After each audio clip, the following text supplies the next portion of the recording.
नमस्कार, कसे आहात सगळे? तर आज मी करणार आहे आमरस. तर चला बनवूया. मी इथे 4 मध्यम आकाराचे आंबे घेतले आहेत. हे देवगड आंबे आहेत आणि मी खाऊन पण पाहिले, बऱ्यापैकी गोड पण आहेत ते. मग मी त्याला थोडा वेळ पाण्यात भिजवलं. आपल्याला याचे एक एक करून सगळ्या आंब्याची साली काढून घ्यायची आहे. आता प्रत्येकाकडे वेगवेगळी पद्धत आहे.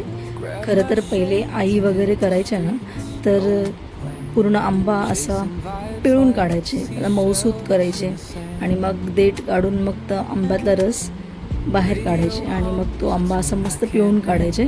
बट ते कसं व्हायचं की म्हणजे तीच ॲक्च्युली ऑथेंटिक पद्धत आहे आमरस बनवण्याची. आता हल्ली काय झालं की म्हणजे काही लोक किळसतात, त्यातली मी पण एक होते काही काळी. पण आता जेव्हा स्वतः बनवायला लागले ना, तेव्हा कळायला लागलं की आमरस याच पद्धतीने बनलं जातं, त्याशिवाय नाही. म्हणजे तुम्ही कितीही सिस्टमॅटिक करायला जा, आंब्याचा रस जेव्हा निघतो ना, तेव्हा पूर्ण हात तुमचा माखला जातोच.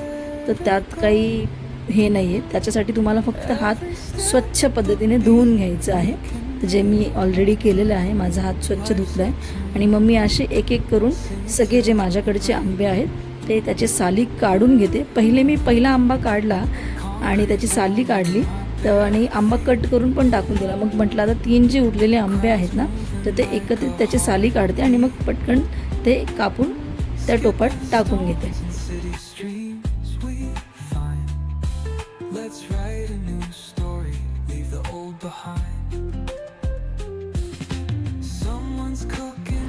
उन्हाळा आला की प्रत्येकाला त्या गोष्टीची ओढच लागते की कधी तो आंबा खायला भेटतो आणि कधी ते आंबरस भेटतं खायला.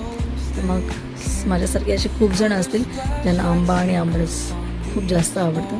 हे डेली कोणी खातं माहीत नाही, पण ज्याला पचतो तो खातो, ज्याला आवड असते तो खात नाही. का तर काही लोकांना ते मानवत नाही.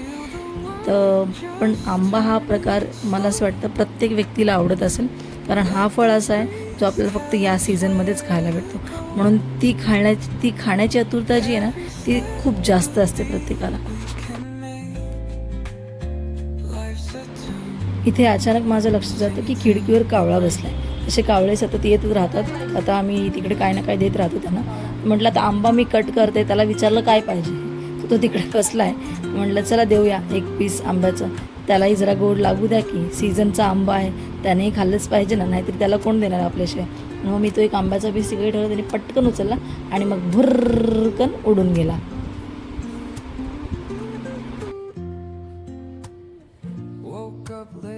Miss the morning glaze, but the sunlight hits in so many ways. Grab my shades and hit the streets, no plan, chasing vibes like seashells in the sand.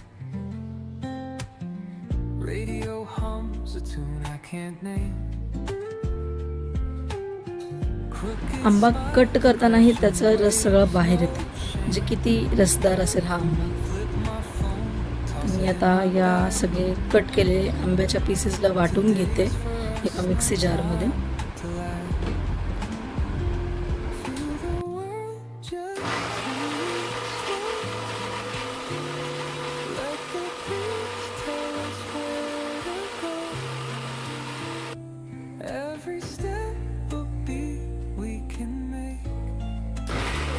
हे कट केलेले आंब्याचे पीसेस मी 2 वेळेला वाटून घेतले, का तर ते जास्त होतं आणि जार थोडासा म्हणजे असं भरून गेला होता ना.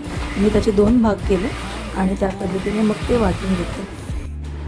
जार फुल झाला होता म्हणून मग मी स्लोली ते वाटायचा प्रयत्न करत होते. आता माझा आमरस रेडी झाला आहे. मी एका भांड्यात त्याला काढते. याची थिकनेस जास्त आहे ॲक्च्युली, तर मी काय करते, थोडंसं पाणी टाकते आणि परत त्याला थोडं वाटून घेते. हे बघा, मी माझ्या पद्धतीने थिकनेस जसं हवं आहे त्या पद्धतीने ते करून घेतलेलं आहे. तर माझा आंब्याचा रस तर रेडी झाला आहे. आता आपण वळूया पुरी बनवायला. मला खूप दिवसापासून आमरस आणि पुरी असा बेत करायचा होता. ॲक्च्युली तो काय नॉर्मलच आहे, पण मला हे खूप वेळपासून मी वाट बघवते की कधी आंबा एकदाचा येईल आणि कधी ते आमरस पुरी खाता येईल असं. तर मी पीठ आधी सकाळी मळून घेतलं होतं. तर आत्ता आपल्याला चपातीसारखा हा गोळा घ्यायचा आहे, जसं आपण चपाती बनवताना गोळा घेतो, थोडंच की थोडा जास्त घ्यायचा आहे. का तर पुऱ्या थोड्या जाड हव्या असतं ना.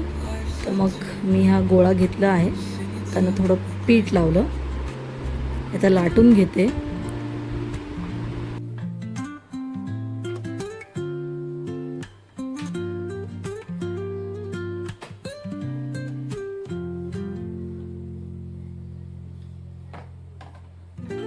या छोट्या प्लेटच्या मदतीने मी पुऱ्या काढणार आहे.